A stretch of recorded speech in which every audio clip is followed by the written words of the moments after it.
Hello and welcome to this video called Beat Pub Poker, or Beat Fast Tournaments if you prefer and like to stay out of pubs. We're going to talk about how to beat those super fast tournaments that if you're playing live at a card room or a pub or an inn or something, they're done in a few hours. Online, you're talking about really hyper turbos, even more than turbos. How do you beat them? How do you stop them being complete crapshoots? It's a great question. Before we get into that, a quick joke. I bought a terrible thesaurus the other day. It was terrible and also absolutely terrible. Thanks very much. We're going to look at how you beat those super fast tournaments with very few descriptive words because I don't have access to any clearly. And what I want to try and do is turn them from lotteries for you into something where you have a skill edge, So how do we do that? Few things to focus on if you want to play them to win. If you want to just go to the pub or go to your card room or log online and have some fun, that's totally cool. None of this is going to be relevant to you, but this is for you if you would rather get some results. Let me grab a pen. The first thing we want to look at is variance. So we're going to play these tournaments and they're going to be very fast blind levels and they're also going to be short stacked. Maybe not right at the start, but pretty quickly, they're going to be short stack tournaments. That means you're going to be exposed to danger more often. All of your chips are going to be in the middle more often than if you were playing a cash game or the World Series of Poker main event or something. Pub poker is a little bit faster than that. So you're going to have variance. That's going to produce an emotional challenge because a lot of times you're going to do everything right, but still bust out pretty quickly, right? It's not that long of an experience. Doesn't mean it can't be a great experience, but it's not going to be a long experience. So you've got to be prepared for that emotionally. Because when you go all in, it's a showdown pot, pre-flop. It doesn't matter how bad their hand is. Doesn't matter if they're gambling and you have a great hand that you've waited an hour for. They're still going to have 20% equity or 30% equity. So there's still a good chance you can go out the tournament. So you've got to be emotionally prepared for that variance. Now, what you mustn't mistake that for is value, because where there is a lot of variance in these tournaments, there's also a lot of value. Value plus. Now, by value, I don't necessarily mean money. Obviously, if it's hyper turbo tournaments, you can actually play those for quite big buy-ins online sometimes in festivals and stuff. Series, rather. Festivals is an old word, that dates me. But there's value in terms of being able to win. So if it's pub poker, you might win a small prize. You might also get points in a league table. If it's a card room, you might win cash. The reason there's value is that a lot of players you'll be playing against are just there to have fun. Some are there to gamble. Some are there to start off playing well, but then have a few beverages of an adult nature and start to play a lot worse. And in general, you are just going to have a lot of dead money in the field. There's going to be a lot of value. And you mustn't mistake these two things. The fact that you can be all in quite a lot in a tournament doesn't mean you don't have a big edge. Oftentimes, tournaments with a long structure give the appearance that you have more control, but actually you don't, right? You don't, because your edge is no bigger or smaller. And in fact, if you've got lots of players gambling it up, and being reckless and shoving all in with bad hands when they shouldn't and stuff like that, you actually have more value, even though it may not feel that way because you're out of control more often. So there really is an opportunity for you to do well in these, even if it can be frustrating. You've just got to get over the nature of these events, that they are a little bit faster, right? But you can hit the winner's circle a lot more often if you focus on how to play well in them, which we'll get to in a second. Now, speaking of value, if you're getting value from this video, please do hit the like button underneath it. It really does help out the channel. I would really appreciate it. And subscribe for more gold and help with your poker. If you haven't yet, that would be great. All right, so how do we actually go ahead and beat them? Well, player reads are actually very important. Player reads.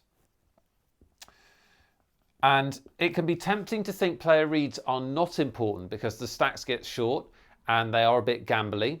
But the reason I want you to focus on them is it's somewhere where you can have a big edge. Now, one of the things to notice is if you often go to the same pub or you often go to the same card room, you will play against the same players a lot. And players play very predictably at this level of poker. Now, don't mistake that for the fact that they can sometimes be gambly and play any two cards.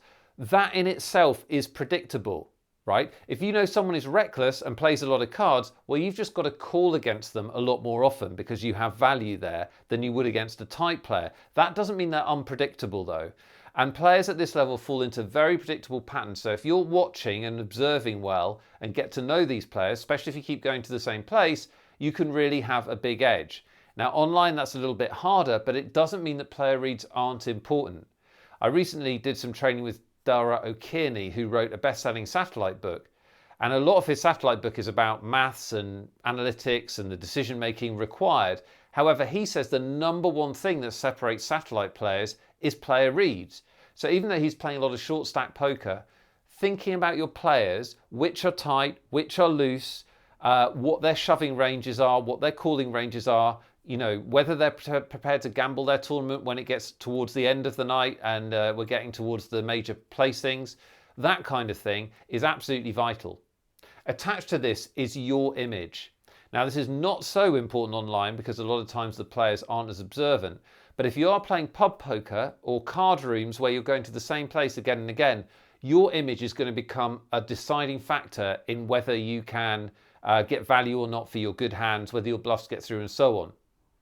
If you're playing to win and a lot of players aren't, then the trap you can fall into is seeming to be very tight, right? So you've got to watch out for that. So when you do make a bluff, think about whether you can actually show that hand.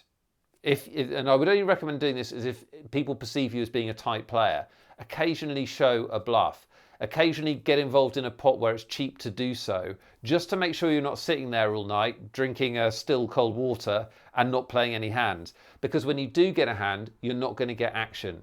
So don't go crazy with that idea, but if you can limp into a pot, if you can come into a pot for a cheap early on with a stupid hand and then show it at the end, just make sure people around you know that you will gamble a little bit sometimes. But player reads in your image are very, very important. And I didn't write up your image. These two are attached, but they are important in this type of poker. Now, probably the most important skill is to get value. So we've got value in the tournament. We want to get value with our hands. What this means is you must be prepared to make big bets when you think you have the best hand in this form of poker. The reason is if you miss value against players that are gambling and playing loose and so on, then it really is the cardinal sin because every chip counts. You're playing a fast tournament with a short structure. You cannot afford to miss chips. So you've got to eliminate the fear of the fact that sometimes you'll make a big bet on the turn or river, they'll call you and your big one pair hand, they'll have actually rivered two weird pair or something and you'll value own yourself. That's going to happen sometimes. If it's not happening sometimes in this form of poker, you're just not value betting enough. Because players tend to gamble more, they play looser, they're there to have fun, they're playing a wide range of hands. So that means that you can value bet some weaker hands than you would in other forms of poker. You must get value for your good hands. Early on, I'd recommend experimenting with big bets because if players got a few chips in front of them, they're going to be prepared to call. Later on, you're going to have to move in with some of your value bets and your value shoves. But the critical thing is not to miss value. I'd rather you occasionally value bet too much than miss value. Because towards the end of the tournament, it's going to get pretty random. The variance is going to kick in. The stacks are going to get shorter. You're going to have to shove with certain hands. You're going to have to call shoves and you're going to be in 60-40 situations. The more chips you can accumulate before the end of a fast tournament or a pub tournament, the more chips you've got to withstand a bad beat in a 60-40 situation later on. So do not miss value in these tournaments. The number one mistake your opponents will make is call too much, so you need to bet a lot. Finally, the major consideration in these tournaments is it's a short structure. It's a short structure. And that means we need to adjust our game. Structure. Amazing. My level of incompetence. It's a short structure, so we need to adjust to that structure. Few pointers for you on this.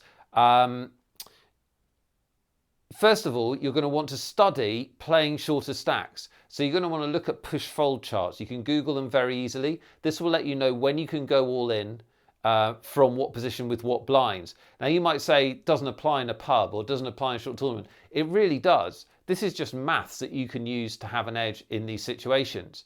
In terms of the structure, you want to make a few adjustments. The first is to be aware of jumps. Be aware of jumps. So especially in things like pub tournaments, when they need to get the tournament finished, they'll sometimes double the blinds, right? In hyper tournaments, this happens a lot. You might go from 200, 400 to 400, 800 if it's a really fast structure. You need to be aware of those before they happen, because if you're sitting there on 18 big blinds, you think, I'm fine, I've got 18 big blinds, but it's about to go to 9 big blinds, well, then you're not fine, right? And you need to think about whether you can accumulate some chips, whether you can put some pressure on with your workable stack, and so on. But be aware of the blind jumps. Second up, know when you have fold equity. So see fold equity. What I mean by that is you want to be aware of the opponents that you're facing that will play tight, that will fold a hand, the players that when they have the blinds, they'll only play really good hands. Opportunities like that are absolutely critical because every pot counts. If you get to a point later on in the night where the average stack is 12 big blinds, well then the blinds and the antes, if there are antes, can represent, I don't know, 25% of a stack even, if there's like one bet in there or a couple of limpers in there. If you've got opportunities where you can shove and pick up the dead money, well, those are absolutely critical. So you need to be able to see those opportunities. If you've got spots where you're, say, on the river and the guy is just distracted looking for the waitress or talking to his friend, he's just checking like this, then you need to be bluffing in those spots, right? Keep thinking, keep on the front foot, and make sure you see fold equity in short structures, because every pot and every chip becomes absolutely vital. And then finally, to beat these tournaments, don't wait too long. Don't wait too long. So the temptation can be in these tournaments, because people are pretty gambly, is to kind of sit back and wait for a good hand and then punish them and get them in. The problem with that is that the blinds move so quickly that you can easily get down to kind of 6 or 7 big blinds, and when you shove, you're always going to get called, or, you know, it's a hard hole to dig yourself out of, right? You're shoving 6 big blinds, and if it does get through, you get it up to 7.5 big blinds. If you get called, you get up to 12 big blinds, and you're still pretty short stacked. Now, I know that's part of playing these tournaments, but if we can shove that little bit earlier and have that little bit more leverage, if our shove is a bit more frightening to call, if you can shove 12, 13 big blinds instead of 6, 7 big blinds, you're going to get folds far more often. You're going to stay in a commanding position. When someone has to make a desperate all-in against you, they can get lucky and you can still be in the tournament. Because a lot of times in these fast tournaments, staying alive becomes critical, yes, but you don't do that by sitting back and playing tight. You do that by looking for spots where you can shove over an opening raise, where you can shove against limpers who are playing this kind of limp fold style, and where you can shove on blinds that don't want to play and they're just trying to hang on. What often happens in these fast tournaments, especially in live card rooms or in pub poker, is that people start out splashing around, tossing chips in to see a flop and so on, but when you get down to the last couple of tables, they actually get really tight. Some players don't, but you'll see a lot of players get tight because they want to win now and they start taking it seriously. So you can really shift your style and start attacking, seeing that fold equity. But don't wait too long and get blinded away if at all possible, because you don't want to get to the point where you're always called when you're shoved. In general, have fun in playing in this kind of tournament. They are a lot of fun to play in, but you can have a big edge if you just pay attention, make sure you're looking for every opportunity, don't miss value, and look for spots later on where you can get folds, and you'll do absolutely fine.